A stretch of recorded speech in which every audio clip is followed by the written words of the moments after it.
What's up, fam? Happy Wednesday.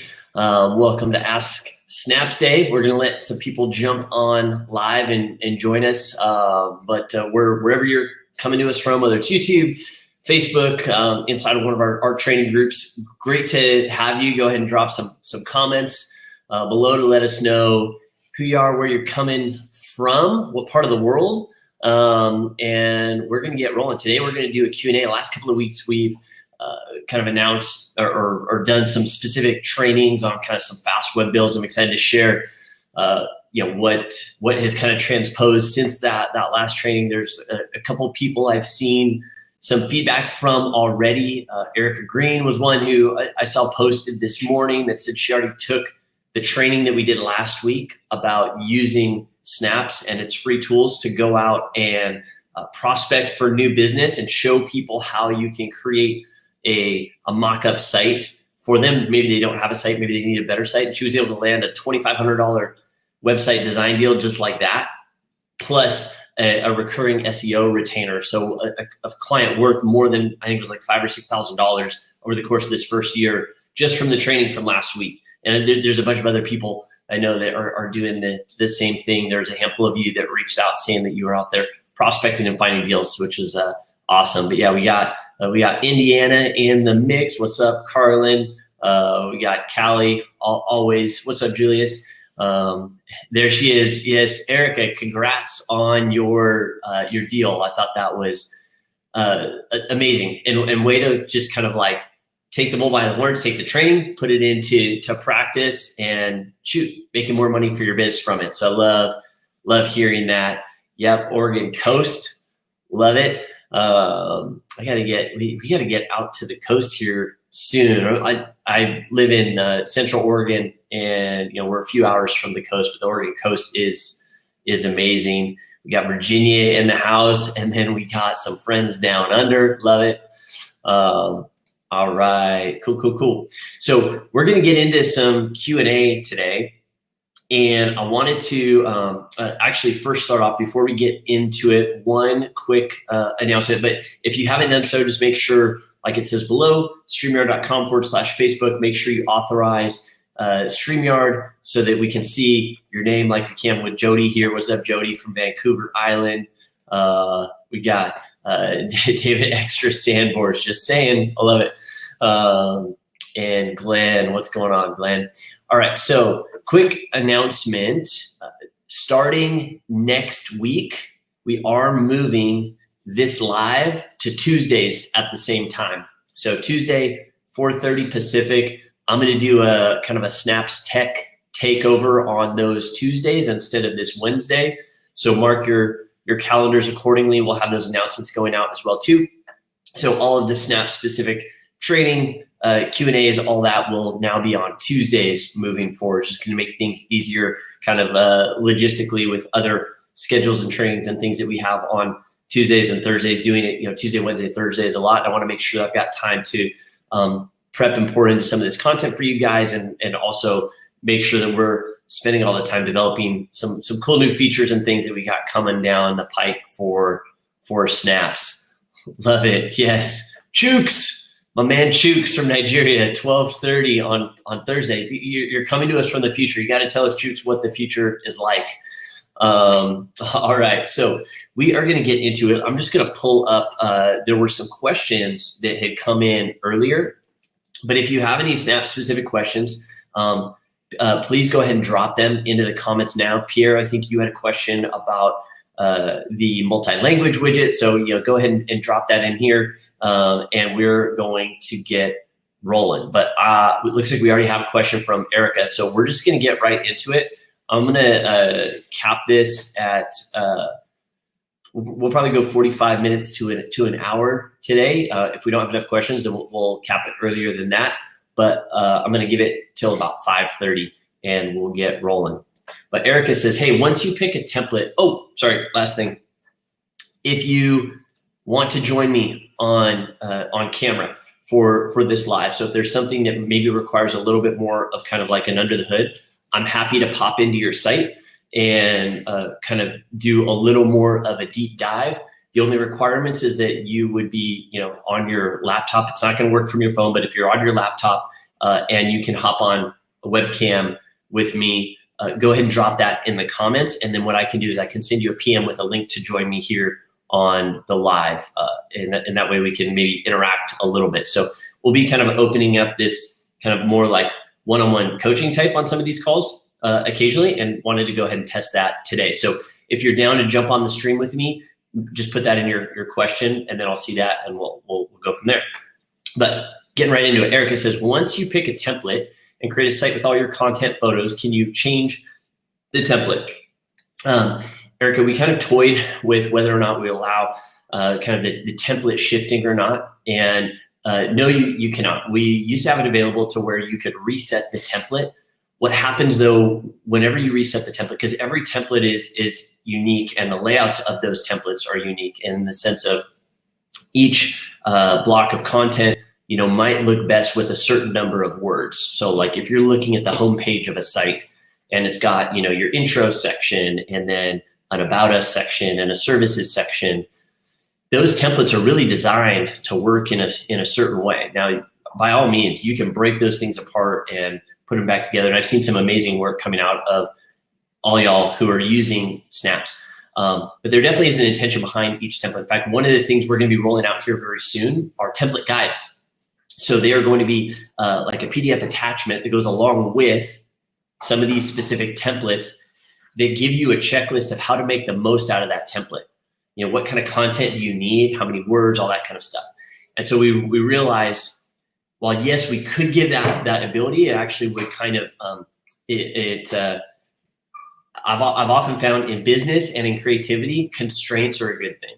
So by offering some specific constraints and having forced to kind of like design within those constraints is going to help you be a lot more efficient, a lot more effective. So we've specifically chosen not to allow that. Now, that said, there are times when maybe you want to make an update to the design or style of a site. So I'm actually going to pull up my screen here real quick.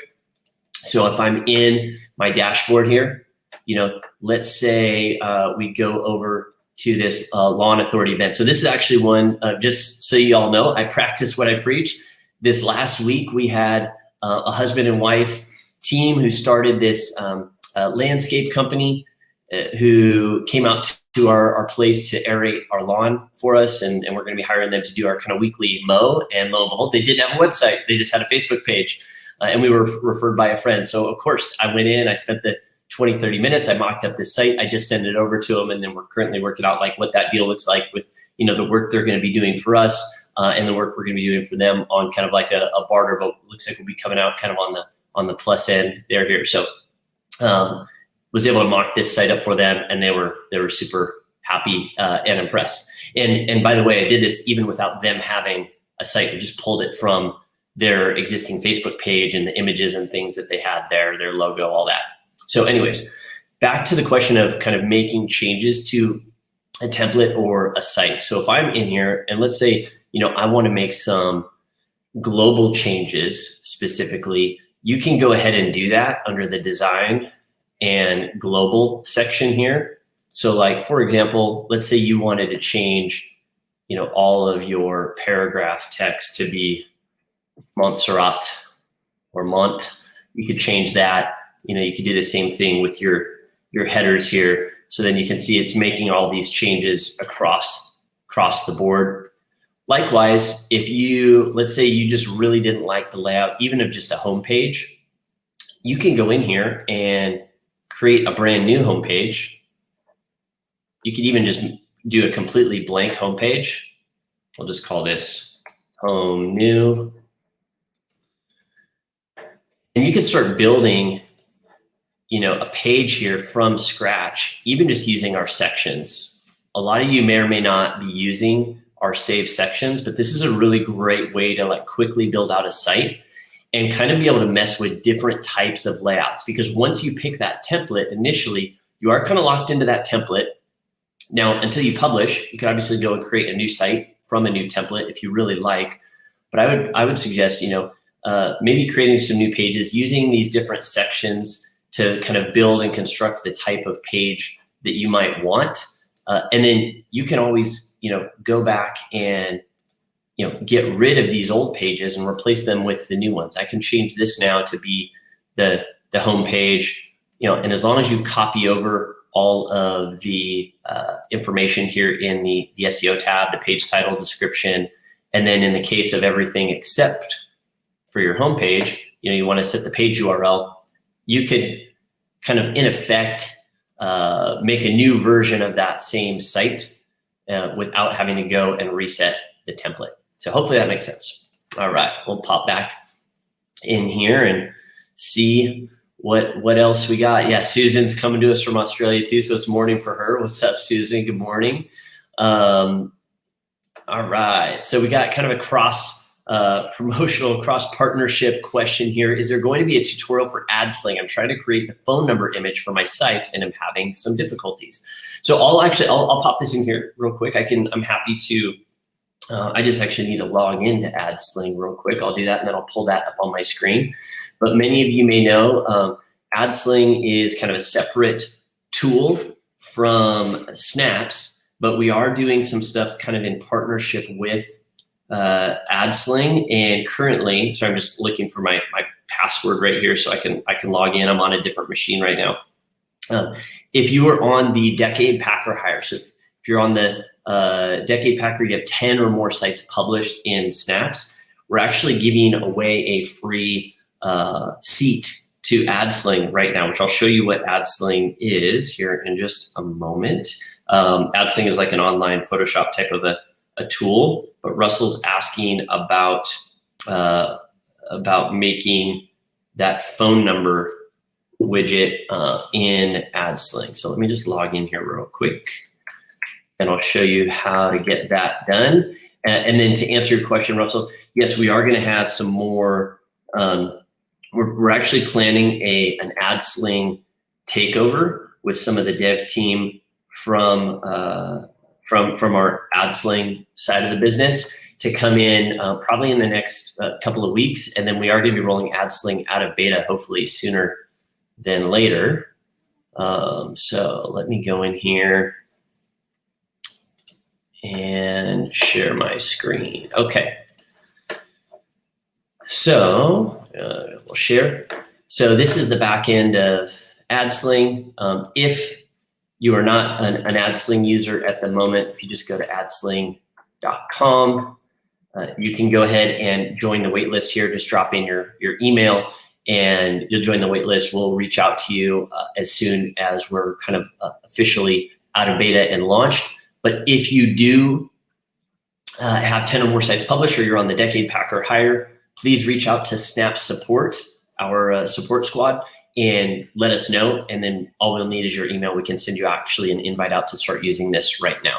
But to Russell's question, in terms of using the phone number widget, so there's a bunch of these different templates here. So if I go up to create and I go create from template, it'll bring me to this screen. And, I can browse different design types, presentations, website graphics, you name it. But you can see this phone number one right here. So I'm just going to click the plus button to create a new graphic.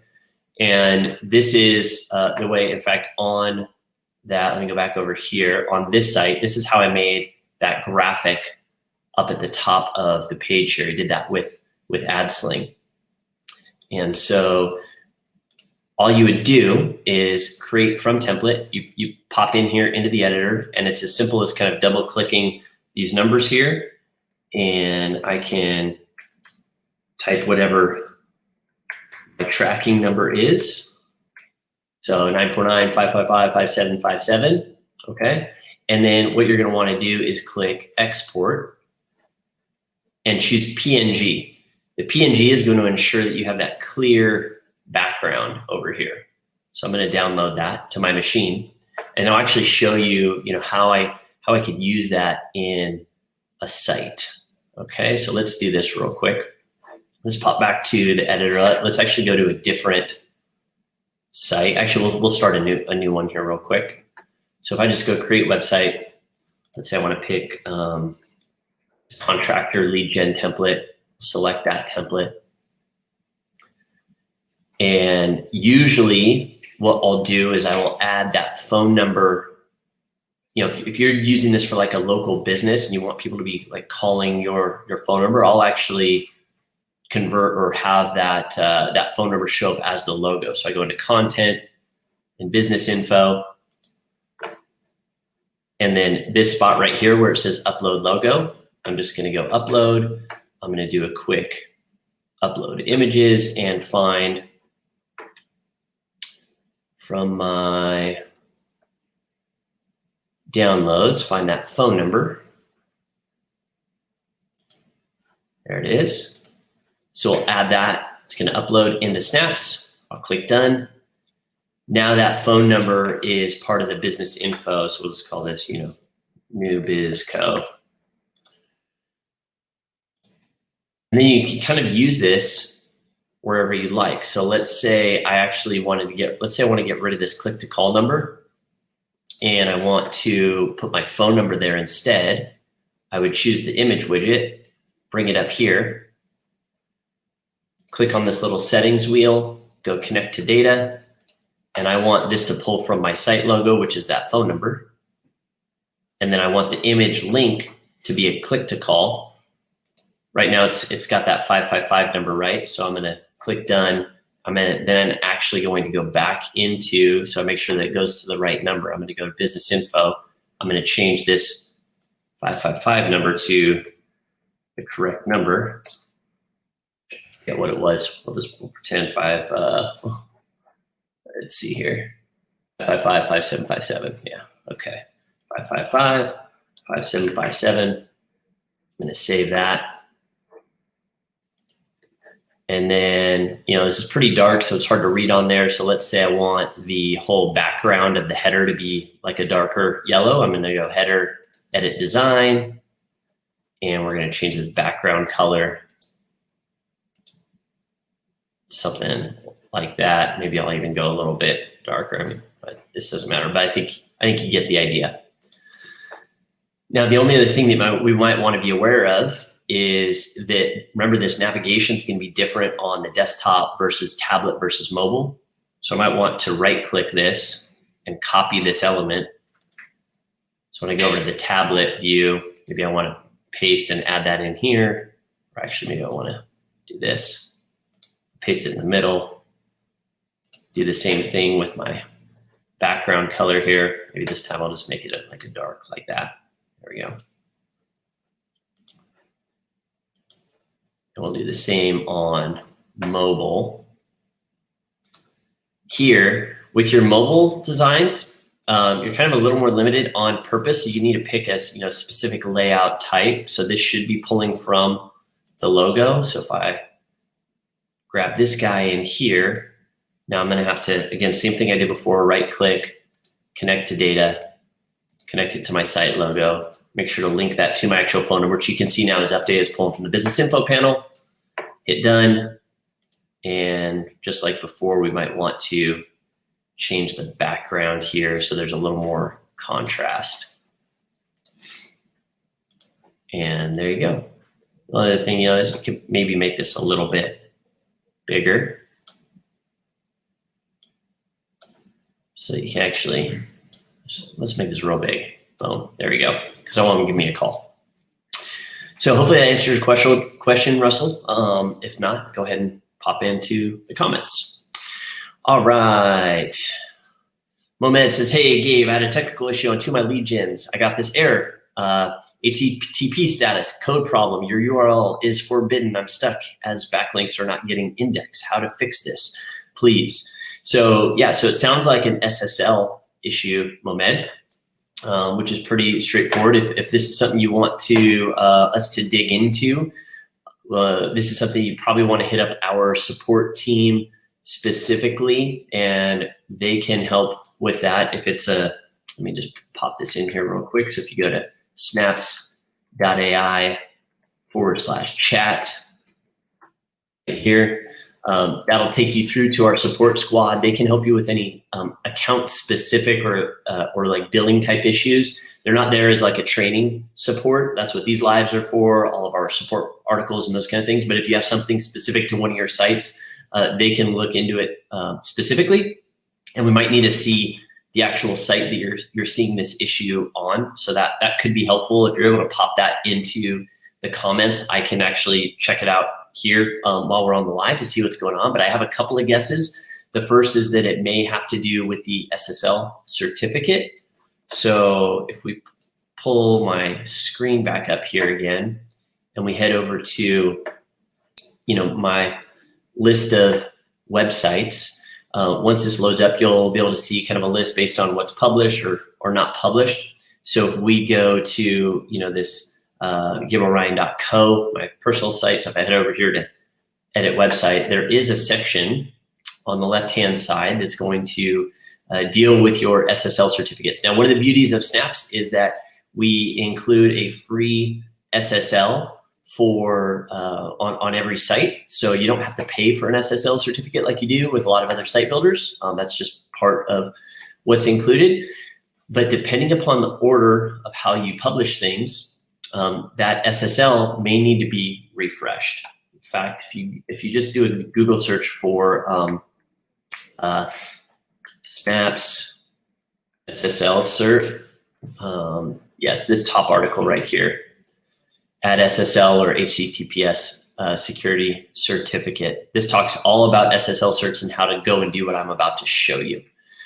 So if I'm here in my site, which this is a live published site, and I go over to settings and site SSL, you're going to see a couple different things here. You're hopefully going to see this green check mark. My guess, Mohamed, is with yours, you might have this force visitors to use the HTTPS checked or toggled on, but your SSL might need to be refreshed, which again is talked about in this article, how to recreate or refresh your certificate. If you have an old cert or a cert that needs to be refreshed, there's just going to be a button here that's going to say refresh certificate. You just click it, you wait 12 to 24 hours, and you should be good to go as long as all your DNS settings are set correctly. What can trigger that is when you initially publish your site, when you publish to that verified secure .net domain, and then switch it over to a custom domain, that can be something that can trigger us needing to set a new SSL, because your SSL is based upon the specific domain and any changes to your DNS records. So if you change your DNS records, if you change your domain, you're gonna have to refresh your certificate. But the good news is once you set that custom domain and your DNS is set and your SSL is good to go, you should never have to touch it again. We automatically renew it for you about 2 weeks shy of every 90 days, because your SSL is good for 90 days. We automatically renew it for you about 2 weeks before it's going to expire. So as long as your DNS remains the same, your domain remains the same, you shouldn't have to mess with this. But going in there, refreshing your certificate should do the trick. If for whatever reason, Mohamed, it does not, like I said, go ahead and hit up our support team at snaps.ai/chat, and we will take care of you in there. Okay. Let's keep on rolling. Will you start offering website design for client sites on Snaps? Yeah, 100%, Javier.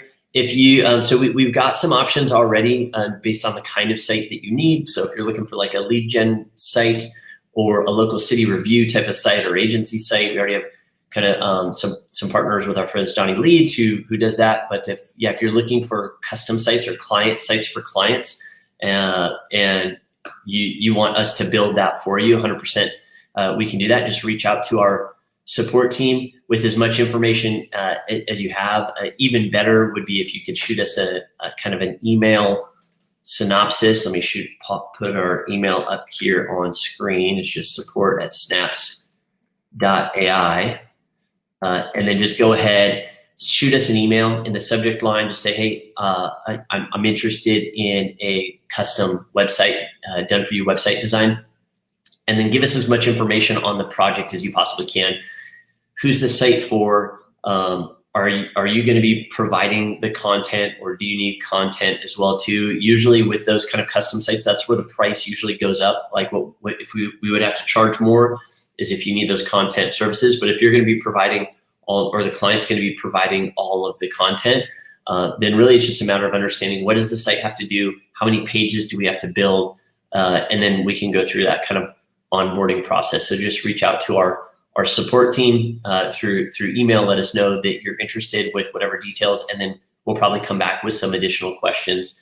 We're looking to have a more kind of like formalized process for this here very soon, but that's how we're gonna tackle it right now. Okay, Susan, hopefully it's just you. We're good on connection, Eddie? Okay, cool, awesome. In fact, one of the guys you guys are gonna get to meet here soon at some point is Eddie, and he's gonna be helping us out with a lot of these things, and probably even some of the custom stuff that we're talking about. I think the stream's off. Oh, interesting. Okay. View on Facebook. All right, it looks like there might be an issue on trouble streaming. This may be an issue on Facebook's end. Okay, cool. We're gonna do this real quick. Give me just a moment, guys. I'm going to help redirect everybody over to one of our other pages because the stream is down. All right, so one sec.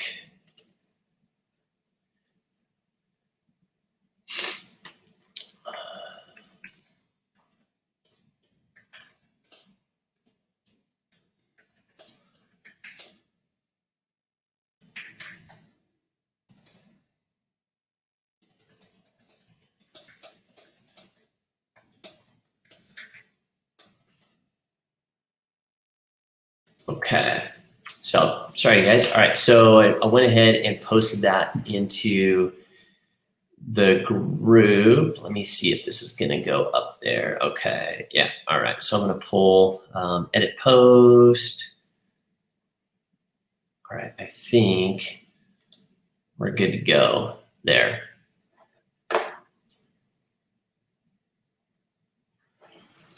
Did I? No, that's not where I wanted to do that. Actually, I wanted to do that. Gotta love technology. Gotta love Mark Zuckerberg. It's so funny because it kept the stream on our page, but not in our private group. Okay. You know what, Eddie, can you do me a favor? Can you go into the JK group and post the page, a link to the public page? Actually, you know what, I might be able to do it where's my phone? Sorry guys, hold with us for 1 sec. Which page are you on? You're on YouTube, okay. Are you on, no, you're on Facebook? Yeah, you're on, oh, that's interesting, okay. 1 sec, guys.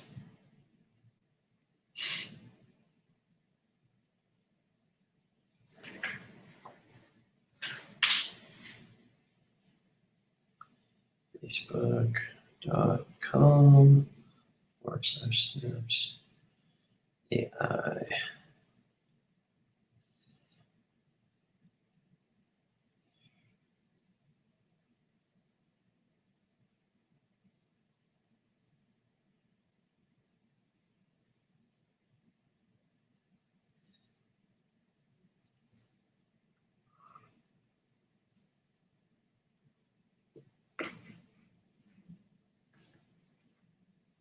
Okay. I'm just going to pin this post, mark as announcement. Okay, hopefully we're good to go and you guys are back in here. Okay. Just keep this feed, right? Yeah, you can keep that one. That should be good. Okay. Interesting. So yeah, it looks like for some reason some of you guys had an issue. The stream's off. Go here. Great. Thank you, Sean. Yeah, I just posted. Yeah, that you can head over to our YouTube channel, which actually I guess is a good plug. Go ahead and subscribe to our YouTube channel, youtube.com/c/snaps, and then you'll get additional training updates, those sorts of things. Plus, we're starting to stream these Q&As into some different places so we have some redundancy in case things like this happen as they do. Okay, all right. So I'm gonna go ahead and get back into it, and hopefully y'all can see me wherever you're kind of tuning in from. Okay, does Snaps currently support connecting sites to Google Search Console? Tried connecting one of my sites built on Snaps, but it didn't work. All right, Russell. Oh, there you go. Different profile photo for YouTube. I like it. Yes, so 100% you can connect your sites to Google Search Console. There's a couple different ways that you can connect your site to Google. Let's say we head back to our dashboard here. If you're wanting to connect a specific site, the first thing you're going to want to do is open up that site. So let's say we head here into the Snaps main site, and you head into the settings tab. There will be a spot to enter your Google Analytics ID. So you can head over to Google Analytics and enter in your tracking ID, tag manager, you name it. That will help connect your account analytics. I believe there might be a way, I'll have to double check. There might be some people in the group that know more specifically how to do this, but I'm almost certain there's a out to Google Analytics. And so I don't see why you wouldn't be able to do the same thing with Google Search Console. What you want to be careful of is if you're using any sort of code to do this. Obviously you can use HTML, you can embed those codes on your site. They're kind of a word of caution, word of warning when working with HTML. There's 3 different ways that you can embed HTML on your site. If it's for something like Google Search Console or pixels for your Facebook ads or Google ads or something like that, I would recommend doing that either at the site level, and by doing that, you go to settings, head HTML, and you can drop that code here in this body end or head HTML. As you can see, we've got our Facebook pixel on there. When you do that, in fact, I should have this toggled off. I'm going to toggle this off. That should have been toggled off. Anytime you have this custom code, Ajax page changing, all it is, to try to simplify it as much as possible, it's just a simple way of making the user. But when you have custom code on your site, it can interfere.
All right, hopefully I'm back live here. Sorry about that. I think we got a little bit of a connectivity issue at the moment. Thanks for bearing with us. I'm gonna pull my screen back up here because I was going through, oh, no, not video file, share screen. I was going through where to kind of work with code, or where to like embed if you're wanting to do things like connecting to Google Search Console with some sort of embed code offered by Google. So like I said, if you have custom code, just trust me, turn off Ajax page changing. If you have no custom code, leave it toggled on. So that would be the first place that I would recommend these changes or these kind of updates. The second, you could do it at the page level as well. For something like Google Search Console, it doesn't make sense to do it at the page level. You want to do it at the site level. But if, let's say you're running a Facebook campaign and you wanted to put a specific pixel or tracking code on a certain thank you page to only track conversions that hit that page. You may want to add that code at the page level. You could just click on the little settings wheel for the page in question, click on SEO, and you're going to do the same thing. There's going to be a section here for, actually, sorry, it's not here. Where is it?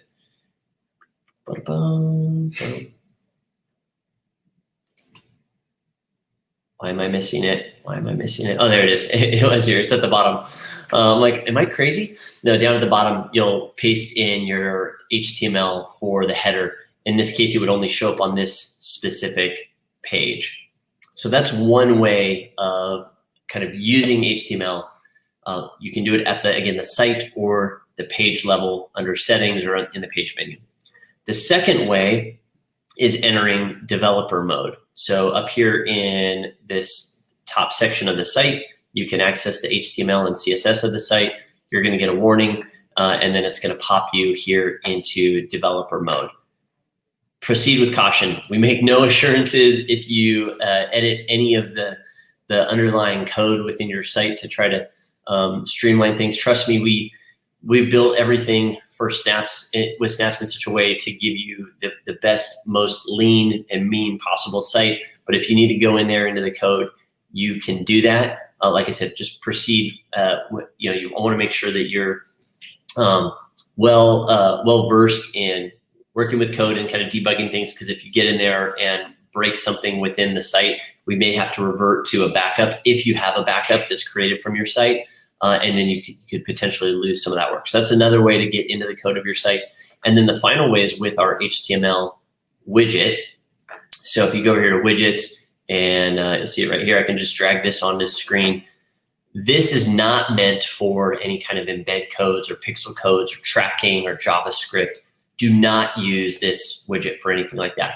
This widget is used for things like embedding a video player or a third-party integration like a Calendly or something like that. So if we go to embed responsibly, which is kind of one of my favorite free tools, let's say you have this YouTube video that you want to embed on your site of this IKEA monkey dancing. You can create this embed code, copy it, and then head over here to your site and paste the code in, and you'll have a responsive video showing up on the homepage of your site. So the HTML widget is more intended for code that is visual in nature, something that you're going to be able to see visually, a booking widget, a video player, something along those lines. If you paste embed your tracking code in here, this HTML widget is going to completely disappear, and the only way for you to then access it will be going into dev mode. So like I said, proceed with caution, but hopefully that makes sense there, Russell, in terms of how you can get things to work with Google Search Console. It's probably a little overkill, but often when people start getting into editing the code of the site, want to show you a couple different ways that you can go ahead and do that. Okay. All right, let's keep on rolling. Okay. Jody says, when I check a click to call button on a newly migrated site, a message pops up saying this website has been blocked from automatically starting the call. How do I go about fixing that?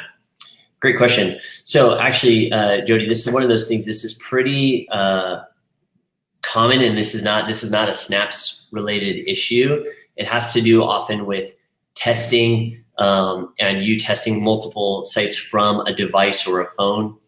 There is an article. Let me see if I can find this article. Click to call has been disabled. It's actually really good. Might have to come back around to this and get you that link, Jody. But what's happening is the browser, if you try to test a click to call button and you do it so many times and then you actually don't initiate the call, you're telling your internet service provider that I don't mean to take this action when I'm clicking this button or testing this thing, whether it's from your desktop computer or your mobile device. So what I would recommend doing is to test these click to calls, whether it's an actual link, a click to call button, a phone number logo like I showed you, we turn that into a click to call.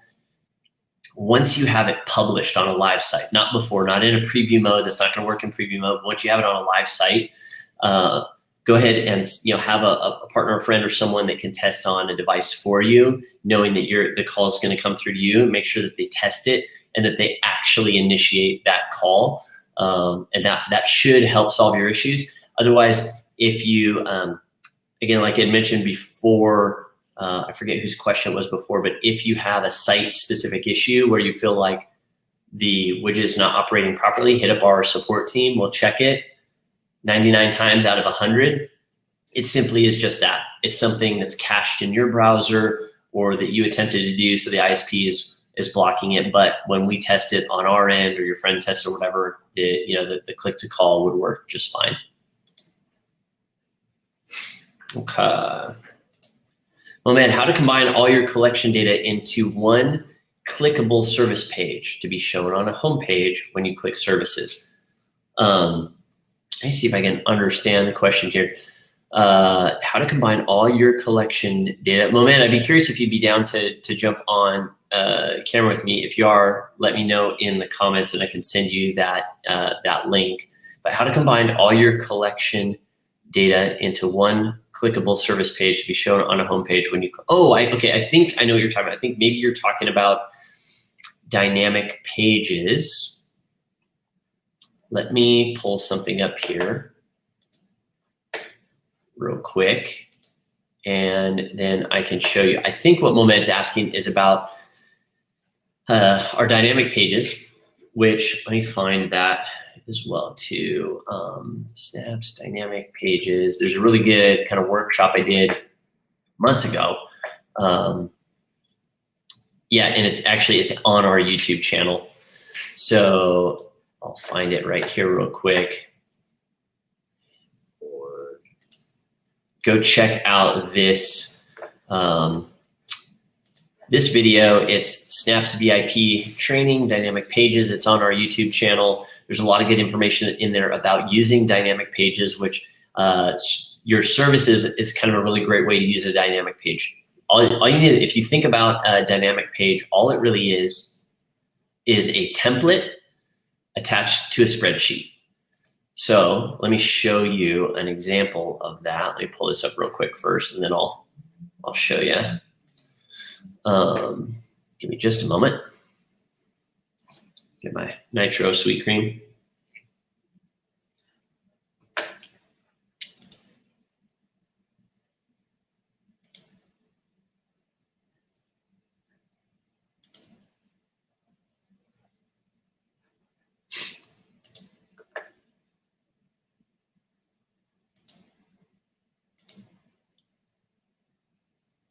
Okay, cool. I got it.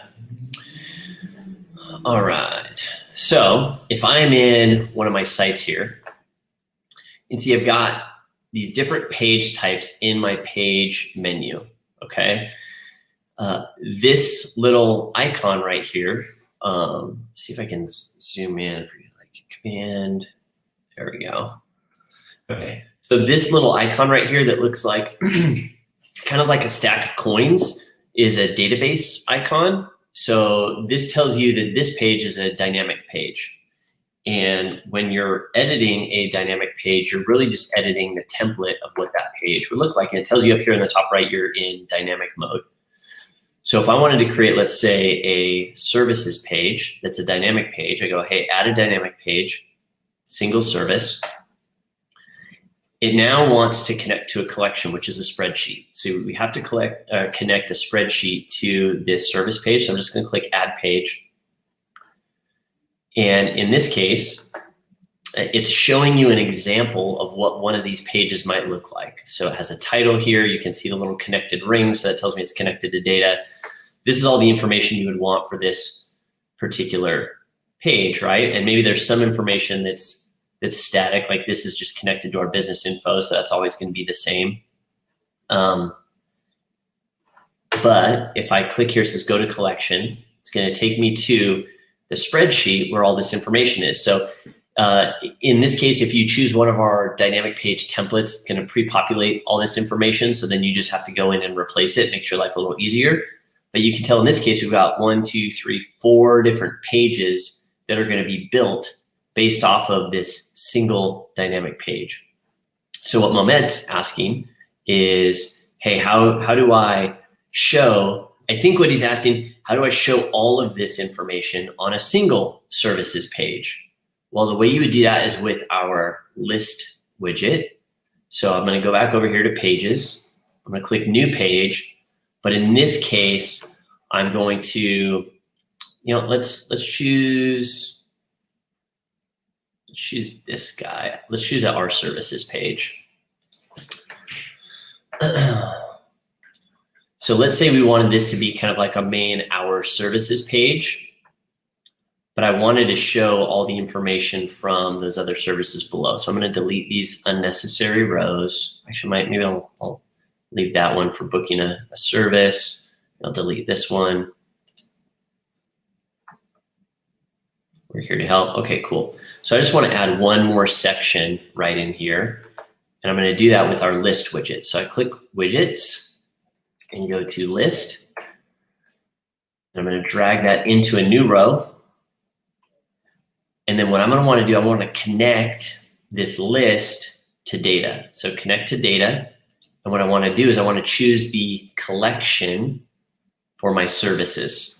So this service collection was that spreadsheet that had those 4 different sets of services in there.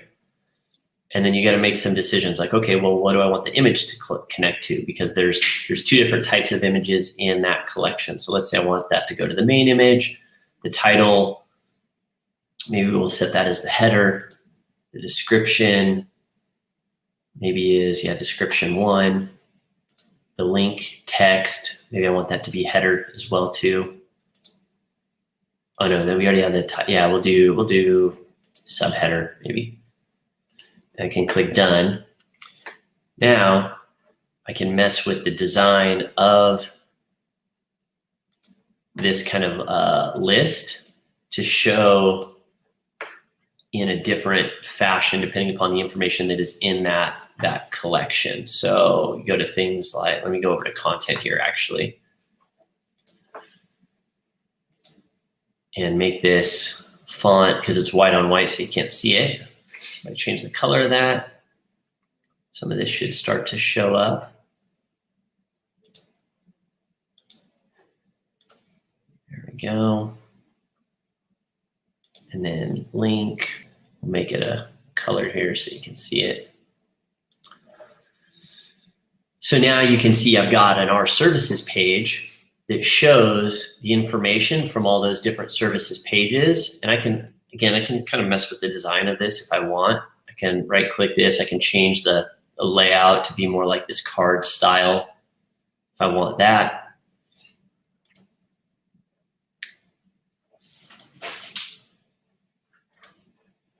And then on my live site, what's going to happen is each one of these cards, when you click on it, would link through to the actual plumbing page itself, which again looks like this. So now you have kind of a main services page. You can nest all the sub-services under that, and you can even take it one step further. And you go to the dynamic page. So this is the template that all those pages are built off of. I usually do this just for kind of like organizational sake. I'll drag this under the our services. But in order to show it in the menu, here, let me go back over here to home. If you wanted that to, let's say, be a drop down under the our services, you would click on the dynamic page, hide show on all, and you say, hey, I want this to be a sub page of our services. And then the text I want to display is going to be the header text. So I'll save that. And now you've got a drop down with all your different services. You have a home page that is our services that they're kind of nested within. So that's a crash course on dynamic pages. For more on dynamic pages, go to our YouTube channel. Check out this training, Snaps VIP training. Dynamic pages was published on March 31st. There's a lot of great information in that video. Hopefully that helps. Okay. Pierre, will Snaps domains add a stats page? Yeah, so we already do have some stats. Let me pull up a site here to show you where you can get to your stats. Obviously, you need to have a live site, and this is something we're going to be building even more into. Been talking with my dev team a lot about the kind of like stats side of things. But let's say we want to get into, let me pull up one of these here.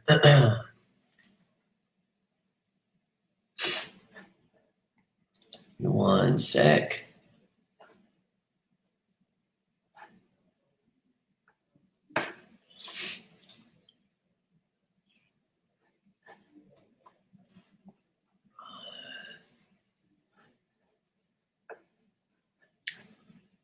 Cool. All right, so go back over here to my dashboard. All right, and share this. Okay, so if you're in your dashboard and you want to view the stats of a live site, it's as simple as hovering over this kind of 3-dot menu here. And say I want to look at the stats for that personal site. I click on the little 3 dots. I go to view stats, and it will take you over to the stats dashboard. Now this is the original like beta stats dashboard. So we are going to be replacing this soon. The one kind of little bit of roundabout bug at the moment, there's not a home button to get back to the dashboard. If you click on this site, it takes you to the old one, which does not have the functionality and permissions and things, and it may not even allow you in there. So you have to click the back button to get back to the dashboard and then head over to the stats side of things. But in stats, you can, let me pop over to another one of these real quick.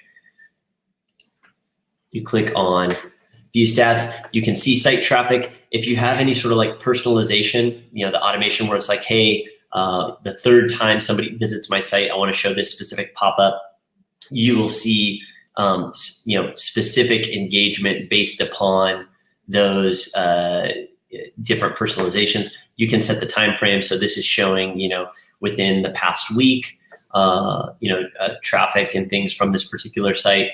You can also come in here and download the form responses. You can see on this site, we've done a bad job naming our forms. So highly recommend it. In fact, I'll just show you how to do this real quick, because this is a quick tip and something as you're kind of optimizing things and building things out. It's smart to kind of set yourself up for success from day one. But if we head into that same site, that Folsom Cabinetry site, you can name each one of your contact forms. So if you have a contact form on every single page of your site, it's a good idea to come in here, click on this, and the form title. See, this one does not have a title in here. So what I would do is I would typically call this, some cabinetry contact form. And then if you really want to be a stickler, you could put the page that it's on. But usually I don't. I'll just leave it off like that. And then I would duplicate this and name that the same for each one of the pages on my site. So then when I get into my stats, which by the way, you can get here from the editor as well too, you click on the info and tools, you click on stats and open stats. It'll open up in a new tab for you. And now form, because we don't have any responses yet, it still shows the old name. But this is where you would access those stats and things. Again, like I said, we're working on a new version of this. It's actually allow you to interact with this data a little bit more and provide almost kind of like a lightweight CRM along with every site that you've got. So that's something that's coming down the pike that I think is pretty exciting.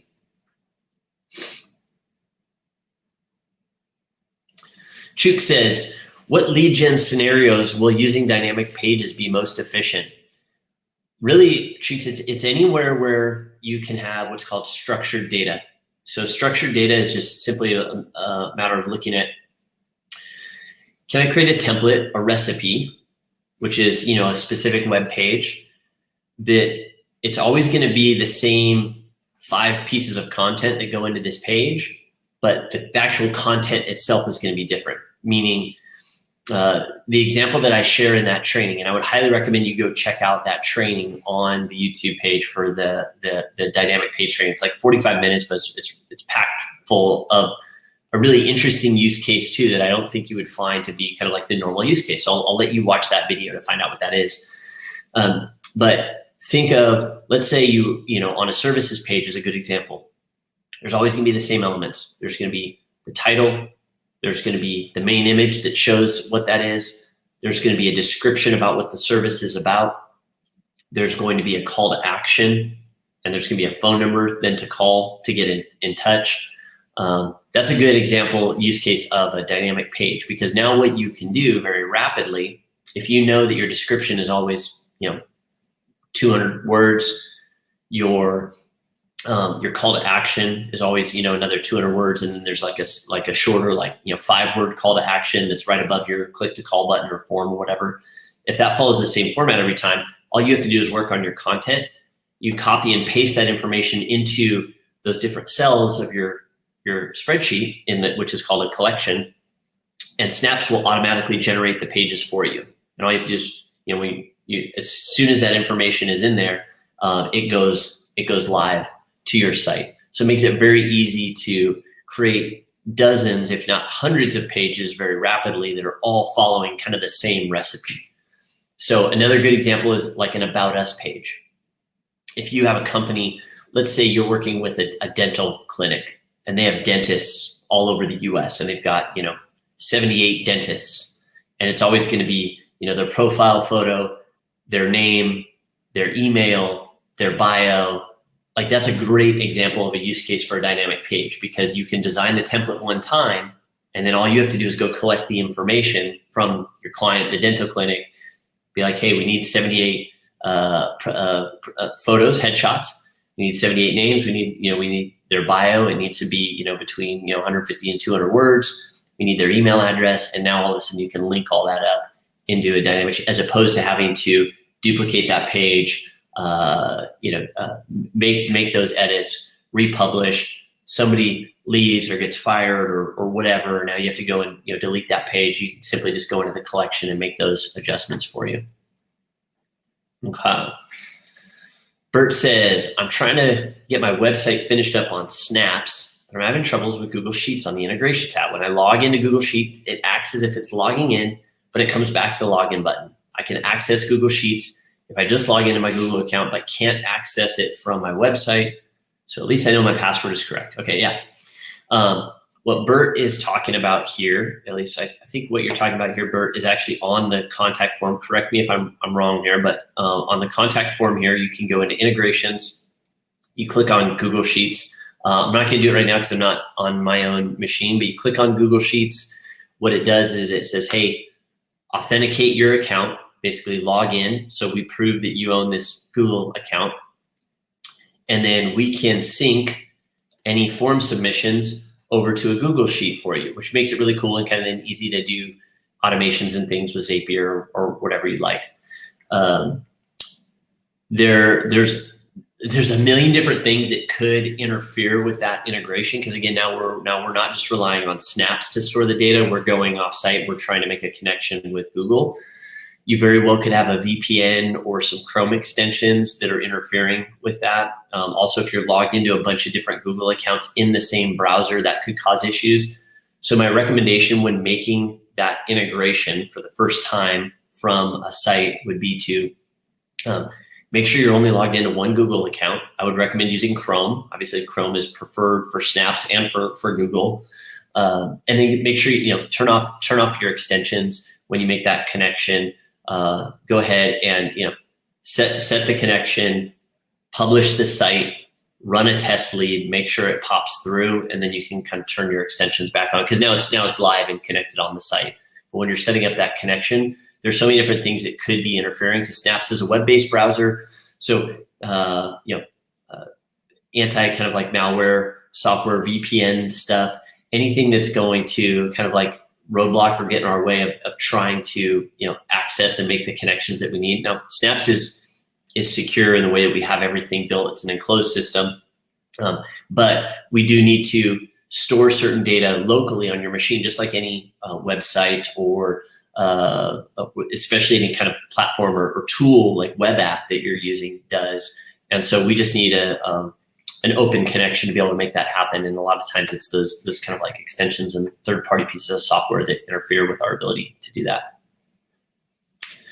All right. Where do I go on Snaps to see submitted contacts form? I found a place that shows an overview of submitted forms, but I couldn't see the entire user submitted comments. All right, so Russell, back where we were at before, there's a couple places that you could see that. Let me go back in here. So the first, again, would be in the stats section. So if you go to stats and open stats, you can actually download the forms right inside the browser here. That's one way to do it, okay? There is also what is called the, let me see if I can find it here, actually, one sec. I want to say something wrong because we're making some changes to these things.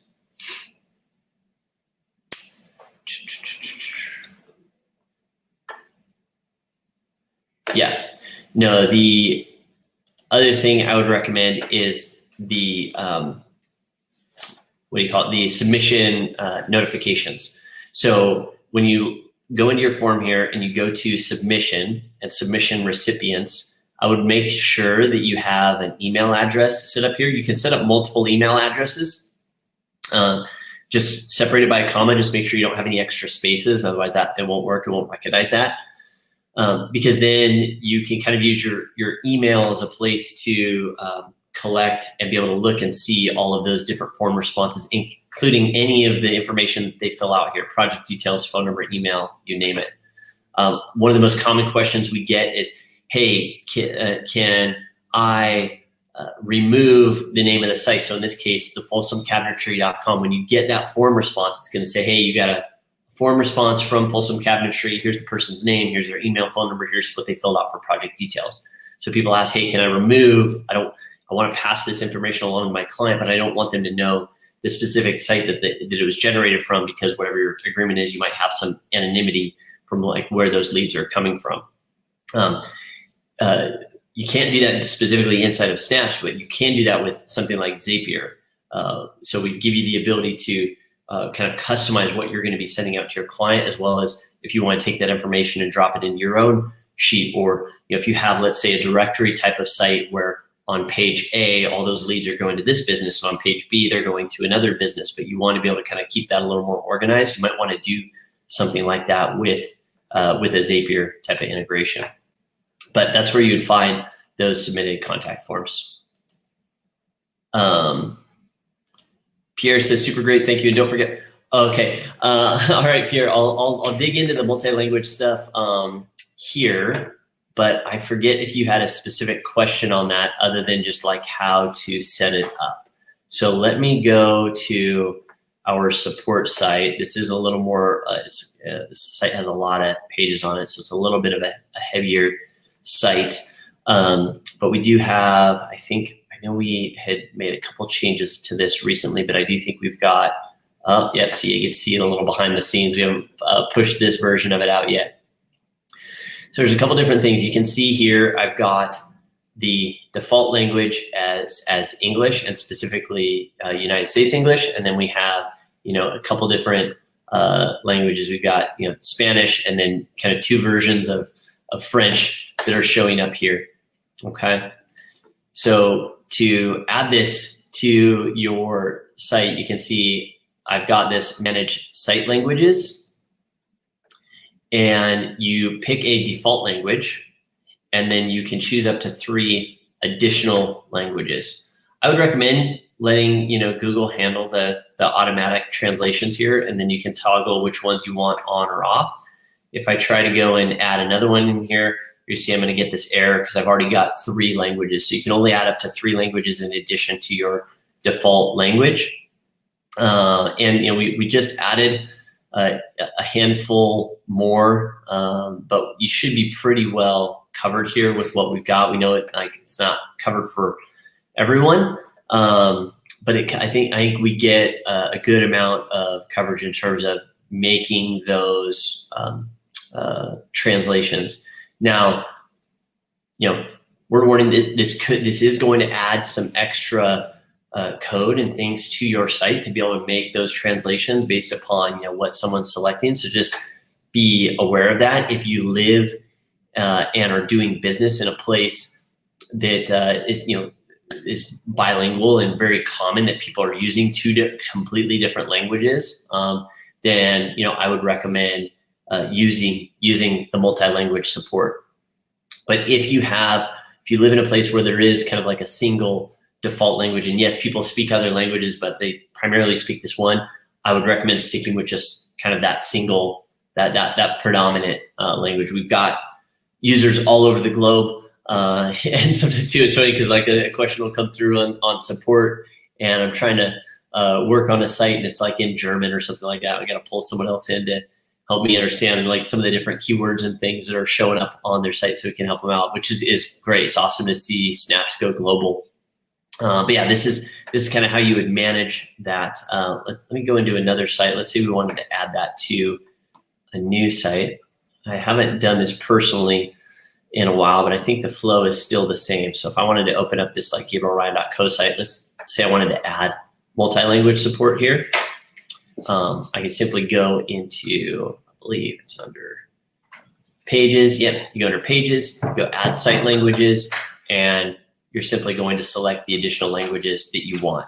And once you do that, you're then going to see this little multi-language support up here, and you're going to get a widget that will be available to you that is basically like the language selection tool that you probably want to drop into the navigation of your site so that you could your users can pick the specific language that they want.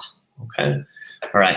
We're about coming up on time, so I'm going to take these last couple of questions and then we are going to call it. Is there a way to remove the lead gen website name on the email template at business? Oh, there we go. So Erica asked the question. I'll restate it here just in case, but I assume this probably came in after I had started answering. But yeah, in order to remove the name of the site from those contact forms that come in, you just want to set up a Zap. Set up a Zapier to look out for that specific email and then forward a custom email to your client, which I would recommend doing anyway so that you can brand that email to your domain. Because when you're getting that email from us, from Snaps, it's just coming from that generic multiscreensite.com domain, which my personal, if I were sending these on to a business owner, I would probably rather it come from, my agency.co or, whatever that URL is. And so you could set up a Zap to look out for an incoming email from that specific email address. And then if it has certain information, to forward that along to the correct place. So I think I think that's it for today. Unless you guys have any other questions, I'll do kind of one final call here while I take a sip on my Nitro Sweet Cream. And thank you, David, for sharing. Yeah, Zapier. Honestly, Zapier is great. I kind of have a love-hate relationship with Zapier. It does allow you to do these really kind of cool and simple automations. If this, then that. If a form is submitted here, in fact, I was working with a user today on this kind of same idea where, hey, I have one site and I have multiple clients. So let's say you have a plumber site, and one of the services is like a new construction or remodel. You've got those services. And on the other hand, you have like the Roto-Rooter, like I've got a leak and I need it fixed. And maybe you have two different people for that. Maybe you have a handyman that actually does the Roto-Rooter type stuff, because your construction guy or remodel guy doesn't like to do that. And you want those leads to go different places. Well, first off, like with our call tracking software, with Ad Sling, you can go ahead and set up an IVR so that, when somebody calls in, it's like, hey, press 1 if you got a leak and you need this repaired right away. Press 1.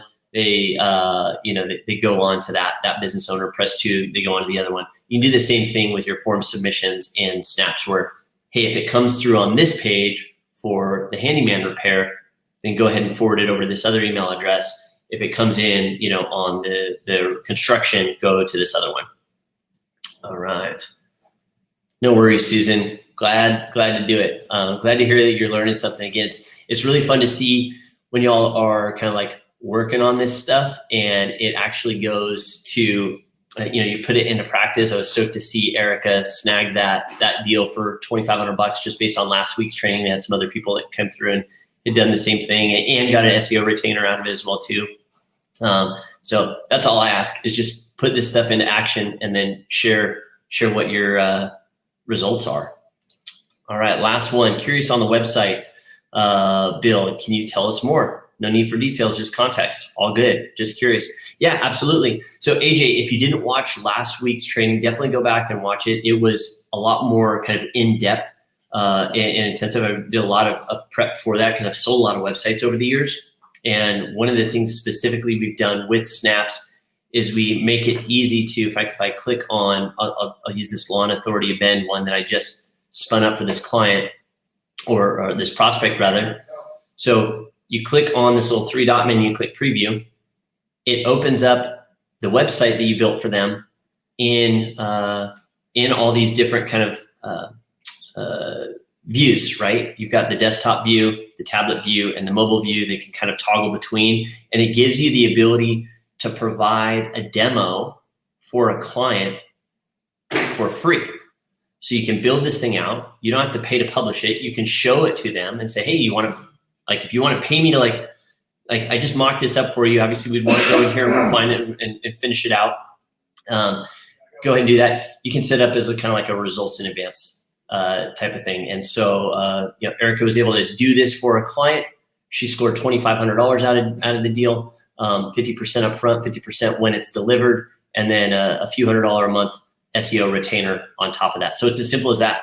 You demo the product, show people what you can do for them, and that's it.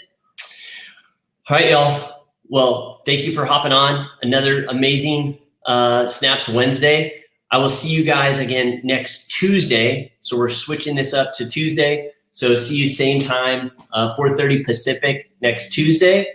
And until then, be well.